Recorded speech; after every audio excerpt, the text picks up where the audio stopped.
Guess what? This is Law & Order SVU, Season 2, Episode 15, Countdown.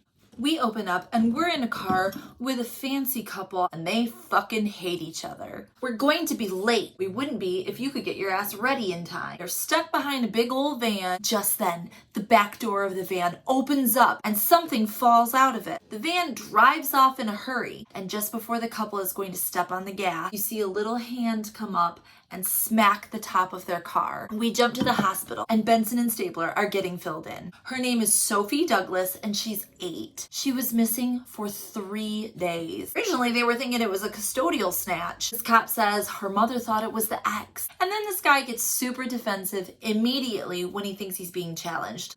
Classic. Anyway, the doctor's doing a rape kit right now and mom is in the waiting room. Yeah. This guy raped her. We're back at the precinct and we're filling Cragen in with Sophie's abduction. Toxicology found tranquilizers in her system. Where are we on the guy? I don't know. He drives a van. Do we know the make and model? No. Do we know the license plate? No. Jump to the Child Advocacy Center because we gotta interview Sophie. Mom thinks it is too traumatic, too much too soon. In fact, when Cabot gets there, they haven't even started yet because mom wants to be in the same room. Okay, listen. Sophie can't speak freely when you're fucking in there. Okay, mom agrees to be in the viewing room and Benson sits down with Sophie. We find out that the guy is white, doesn't know what kind of hair he's got. She says he had teeth like a monster.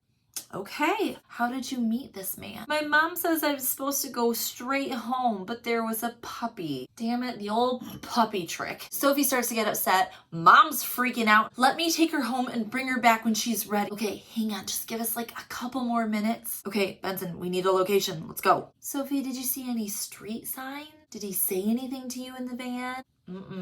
He only talked once they got to the room. Whoa, what room? He called it my party room. Ooh. There were tons of balloons. She said she ate cupcakes and had punch, and then she got sleepy. So then when she woke up, the man was staring at her and said, okay, now today is picture day. Then she had to put on a whole bunch of costumes, like a princess costume and a mermaid costume. God, this is fucking sick. Mom starts flipping out again. Stabler's trying to calm her down. Cabot says in the earpiece, get to day 3. Okay, Sophie, so first day was party day. Second day was picture day. What was third day? She says, yeah, that was my special day. Mom can't take it. She busts in. No more. We're going home. Well, shit, she's probably not coming back in anytime soon. Meanwhile, Munch and Finn are tracking down pedophiles with a van. They've got their sights on this Jim Gaffigan-looking motherfucker. In his file, it says that he used to dress up as a clown and abuse kids that he was entertaining. Hey, buddy, mind if we look in the old van? In the back, there is a clown suit, there is balloons, and all that is a clear violation of his parole. So we've got this guy in an interrogation room, and there's good news and bad news. The good news for him is that he has an alibi. The bad news for him is that his alibi was that he was off molesting other kids. So he's still fucked. We jump back to the precinct and Benson and Stabler are done with their recanvassing and nobody saw nothing. Well, it's 8 o'clock. It's been a long day, why don't we call it? Stabler's gotta get home and pick up the twins' birthday gift. Olivia's got a hot date with Michael. Finn sounds like he's subtly trying to ask Munch to ask him out for the night. But just before the elevator door closes, wham! Cragen slams it back open. Everybody stays. Dude in a white van just kidnapped another girl. This new victim's name is Kirsten Guzak. Mom only left her alone in the car for like 2 seconds while she ran into the corner store. Munch is talking to the guy who was working at the corner store. He described this man as a drunk white dude with jacked teeth. Of course, the security camera doesn't work, and he didn't pay with a credit card. Munch is starting to get real sassy with this guy. But wait, he remembers he paid with the $20 bill. He knows because he asked for $2 in quarters as change. An eyewitness on the scene says that the license plate either started with an H or a B. So that's helpful?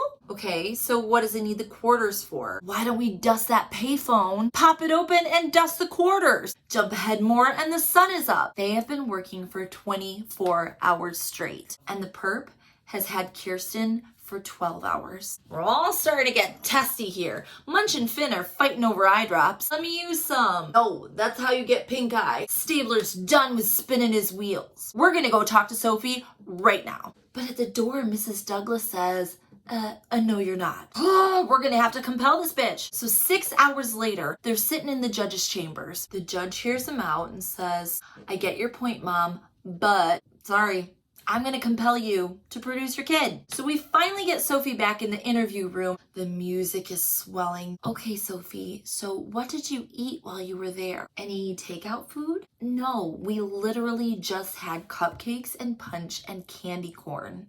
Candy corn. Did he have a shirt with his name on it or anything? Sophie suddenly remembers. In the party room, there was a streamer with her name on it. That's good. What else was there? There were lots of balloons. He blew them up and then made his voice sound funny. Oh my gosh, helium. He had a thing of helium. Now we gotta look into party stores. And the streamer had her name on it, which means he got it after he abducted her. They're following this lead, and sure enough, one party store says, yeah, I know this guy. When he smiles, it takes a lot of effort not to flinch because it's fucked teeth. This place carries small helium tanks that you don't have to rent, you can just buy. He paid in cash and also picked up a bag of candy corn. We got 2 guys watching that party store and everybody's back at the precinct. And at this point, it has been 36 hours. Olivia's on the phone apologizing to Michael. Stabler's on the phone apologizing to Kathy about the birthday parties. But everybody stop. Because guess what? Munch, he's got something. He says, I broadened the search and found 3 other victims. Same stomach contents, all strangled to death, all found in water. Time of death was 3 days after they were abducted. How did we miss this pattern? Well, they're from different bureaus and you guys don't fucking talk. Sophie escaped on the 3rd day. He was planning to kill her. This guy's a serial killer. Tomorrow starts Kirsten's 3rd day. So it looks like we're staying on. We've got a map of all New York City and they're putting the pictures of the little girls where they were from and where they were found. This guy's all over the place. To make matters worse, Munch has got the most hideous 5 o'clock shadow. To make matters worse, they've got the press wanting a statement. We can't go public with this van information or else the purple ditch his. And the worst case scenario is in the morning, we're gonna get 1,000 phone calls from a bunch of whack jobs with bullshit tips. Cragen makes the decision. Okay. Release the composite and the description of the van, but hold off on the timeline. Mrs. Simmons, one of the dead girl's moms, she's here. And the only thing she has to offer Stabler is a picture of her daughter. It's her last school photo. I want it in your pocket when you get this guy. The precinct is in total disarray, trash everywhere, everybody's pissed, and through the noise, Munch calls up, I got lugs on the payphone, a 911 call at 8:02 p.m. Prior to that, a 10-second call to Mr. Saul Garner. Let's go wake that motherfucker up. He's not happy. It's 5 o'clock in the morning. He's zero help, says he wasn't home and nobody left a message. We're back at the precinct, and as crazy as it was before, it's crazier now because the paper has run and all the tips are pouring in. Cragen rages out that you 4, put down the phones. We got a hit on the DNA. Wait a second, there wasn't any DNA. Those 3 girls were found in the water. But there was a victim from 5 years ago. She was found in an abandoned warehouse. Same MO. And that's where we got the DNA. This was probably his first because it's sloppier. And you know what else? Serial killers usually start close to home. It's like their safety zone. Looks like we're gonna have to re-interview everybody. Let's start with the cops who caught the case. They're all the way up in Queens. And when Benson and Stabler get there, they are not happy to see them. Hey, are you Tatum and Becker? You hear that, Becker? Yeah, I do. It sounds like somebody going over your head. Stabler's like, look, sorry, I know that's not how my partner and I operate. That was a boss thing. We're here to talk to you because you have the important details. Oh yeah, because it's right in our heads and we're just too lazy to go get him. Is that it? Benson has had enough. And she hauls off and butt punches this lady's hamburger. Listen up, you little fuck face. I get that we're on your turf. I get it. But we have a ticking clock here and we've been working for 3 days. We are too tired to get into a pissing match. Okay, what do you need to know? By the way, Stabler's face during that freak out was perfect. You guys interviewed 200 people. We don't have time to re-interview them. Can you give us the cliff notes? Who had bad teeth? The guy down the street did, Clayton Mills, and also the babysitter's boyfriend, Joe Hayes. Let's start with Joe Hayes because he's got a record. Munch and Finn check him out and he denies it, but we're putting a detail on him. In the meantime, Benson and Stabler head to Clayton Mills' work. It's a photography studio with lots of pictures of little girls all over the walls. His boss says he's not in today. He called in sick. Wait a second. Do you go into schools to take school pictures? Yeah, and Clayton comes with me. Stabler pulls out that picture of the dead girl. Guess what? The background in her picture was the background that was up in the space. He was using the schools as a hunting ground. They get his current address. He's renting from a lady named Mrs. Rappaport.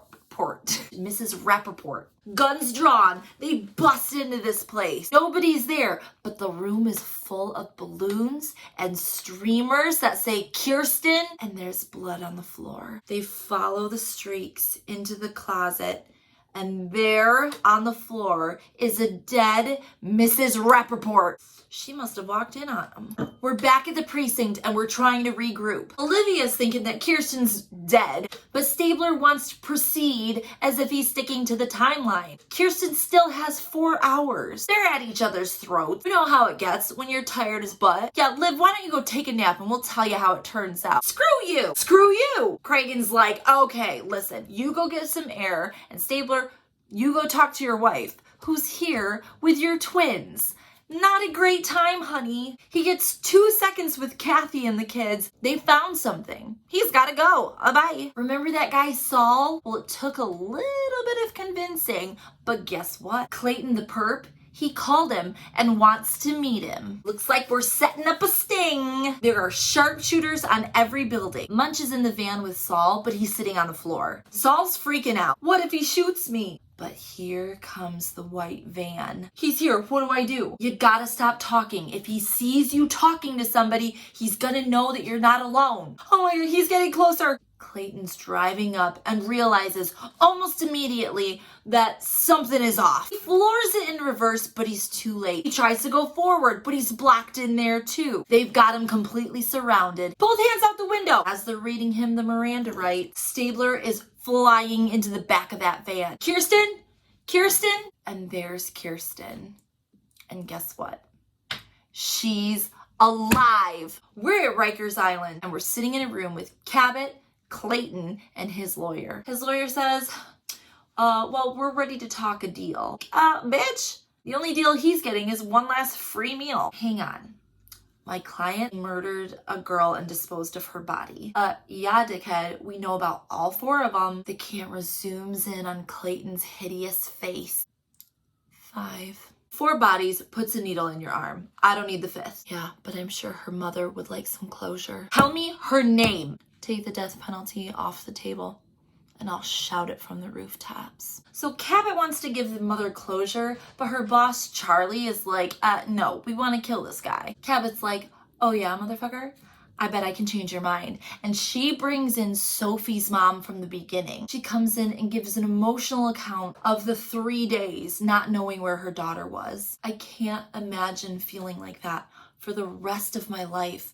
Boss Charlie must have been moved because in the next scene, we're digging in a forest. Clayton's standing there in his orange jumpsuit as they pull out a little red shoe. And in the last scene, Benson and Stabler are walking with lead boots up to the door of the first victim's mom.